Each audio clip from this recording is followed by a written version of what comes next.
Dear students, welcome back in my YouTube channel. NEET 2026 का entrance exam complete होने के बाद कुछ स्टूडेंट्स के अच्छे नंबर आ रहे हैं, कुछ के कम आ रहे हैं, किसके बहुत कम आ रहे हैं। तो आपके मन में डाउट होगा कि अगर एमबीबीएस आपको नहीं मिल रहा है तो किसी अदर कोर्स में आपको अगर एडमिशन लेना हो, तो आज के इस वीडियो में आपको बीएससी नर्सिंग की काउंसलिंग के बारे में बताऊंगा। बीएससी नर्सिंग का एक्सपेक्टेड कितना कट ऑफ जा सकता है। तो बीएससी नर्सिंग की जो काउंसलिंग है वो तीन तरीके से होती है। जो पहली काउंसलिंग होती है वो आपकी एमसीसी की तरफ से होती है, एमसीसी ऑल इंडिया कोटा की तरफ से होती है।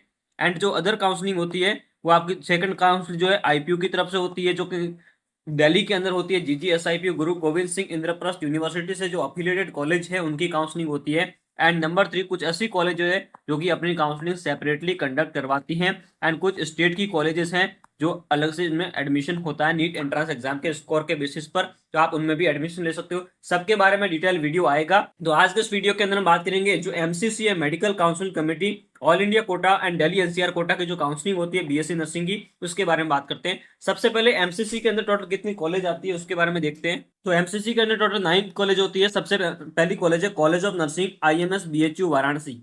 Number 2, Ahilyabai college of nursing. इसके अंदर ऑल इंडिया कोटा की भी सीट होती है एंड इसके अंदर आपकी दिल्ली एनसीआर की भी सीटें रहेंगी। फ्लोरेंस नाइटिंगेल दिल्ली, इसके अंदर भी आपकी ऑल इंडिया कोटा की सीट रहेगी एंड दिल्ली एनसीआर कोटा करेगा।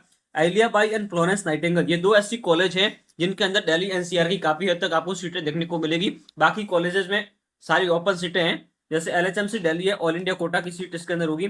VMMC Safdarjung Delhi. And number 6 पर आपकी डॉक्टर आरएमएल कौन दिल्ली। नंबर 7 राग कौन दिल्ली। एंड नंबर 8 पर ईएसआईसी कर्नाटका। एंड नंबर 9 पर ईएसआईसी बेंगलोर। ये जो ईएसआईसी कॉलेज है इनमें एडमिशन के लिए आपके पास ईएसआईसी का कोटा होना चाहिए, आईपी वार्ड कोटा होना चाहिए, तभी आपको इनके अंदर एडमिशन मिलेगा। तो आपकी एमसीसी के अंदर टोटल 9 कॉलेज हो गई, जिसमें बॉयज के लिए आपकी ओनली आप बॉयज जो है उसमें बीएचयू के अंदर एडमिशन ले सकते हैं, आईएमएस बीएचयू वाराणसी के अंदर। बाकी सारी कॉलेज जो है only for females candidate, only for girl candidate के लिए हैं। तो इन सब के बारे में, इनमें एडमिशन के लिए एक्सपेक्टेड कट ऑफ कितना जा सकता है, तो उसके बारे में बात करते हैं। सबसे पहले बात करते हैं हम इसके अंदर ऑल इंडिया कोटा। दो टाइप का कोटा होता है, all India quota and Delhi NCR quota. तो सबसे पहले ऑल इंडिया कोटा की सीट्स के बारे में हम बात करते हैं। सबसे पहले देखते हैं एक्सपेक्टेड रैंक कितनी जा सकती है, उसके बाद हम देखेंगे इसका एक्सपेक्टेड स्कोर। सबसे पहले बात करते हैं जनरल कैटेगरी की। अगर जनरल कैटेगरी की बात करें तो एक्सपेक्टेड स्कोर रैंक जो है ऑल इंडिया कोटा के लिए वो आप मान के चलिए 1,15,000 से लेकर आपका 1,20,000 तक अगर आपकी रैंक है तो आपको एडमिशन मिल सकता है। ओबीसी की बात करें 1.17 लाख से लेकर आपका 1.22 लाख तक है, आपको एडमिशन मिल जाएगा। अगर ईडब्ल्यूएस का बात करें तो 1,17,000 से लेकर आपका 1,22,000 तक है, तो आपको एडमिशन मिल जाएगा। वहीं एससी कैटेगरी की बात करें तो 2.60 लाख है। अगर 2,60,000 रैंक है आपकी तो एडमिशन आपको मिलेगा। 2.80 लाख तक अगर आपकी इस रेंज में आ रहे हैं तो आपको एडमिशन मिलने के चांसेस रहेंगे। एंड 3,60,000 से लेकर आपका 3,70,000 तक अगर आपकी रैंक है तो आपको ऑल इंडिया कोटा में एमसीसी काउंसलिंग के जरिए लास्ट फाइनल राउंड तक आपको इसमें एडमिशन मिलने की प्रोबेबिलिटी रहेगी। ये जो आपको मैं रैंक बता रहा हूँ ये लास्ट फाइनल राउंड तक की आपको बता रहा हूँ, इस तक आपको क्लोजिंग रैंक तक आपको एडमिशन मिलने के चांसेस रहेंगे। अब बात करते हैं एक्सपेक्टेड स्कोर क्या रह सकता है, क्योंकि अभी तक रिजल्ट डिक्लेयर हुआ नहीं है तो रैंक भी रिजल्ट के बाद आएगी। तो एक्सपेक्टेड स्कोर जो मैं आपको बता रहा हूँ वो आप देखिए। अगर आप जनरल कैटेगरी से बिलोंग करते हो तो उसमें आप मानते चलिए अगर 510 प्लस माइनस 10 आप इसमें कर दीजिए।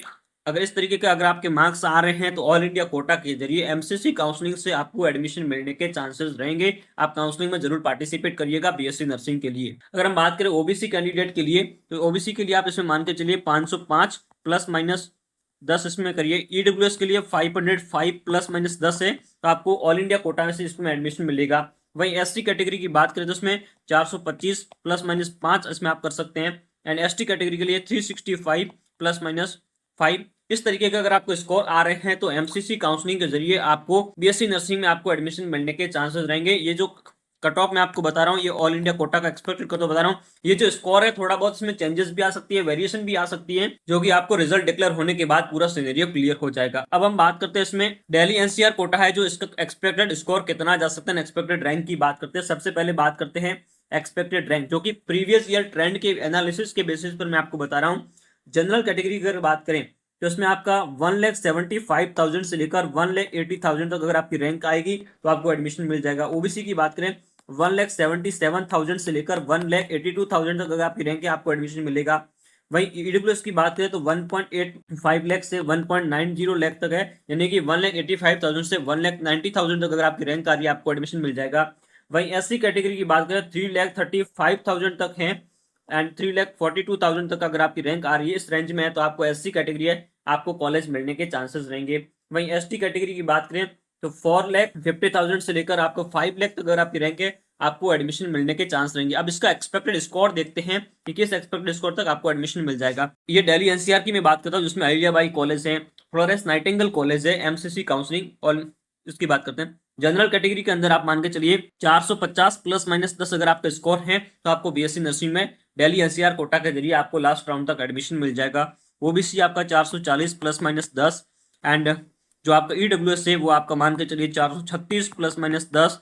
वहीं एससी कैटेगरी का आप मान के चलिए 380 plus minus 5 and ST category का आप 290 प्लस माइनस 5 इस रैंक तक है, तो आपको दिल्ली एनसीआर कोटा के जरिए आपको एडमिशन मिल जाएगा। एसटी में अगर जस्ट पास भी हैं, तो अगर आप फाइनल राउंड काउंसलिंग में जाओगे दिल्ली एनसीआर कोटा के जरिए, तो आपको एडमिशन मिलने के काफी हद तक प्रोबेबिलिटी रहेगी।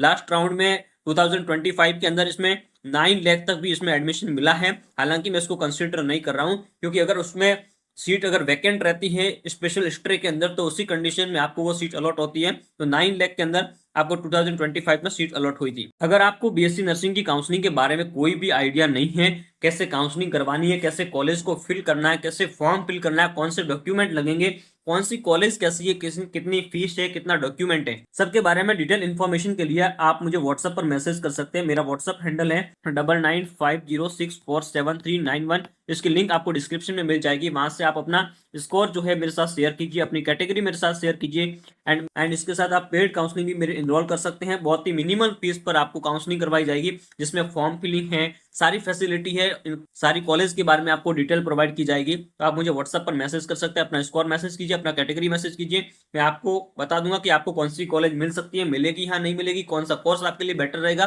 तो सारी इन्फॉर्मेशन आपको प्रोवाइड की जाएगी।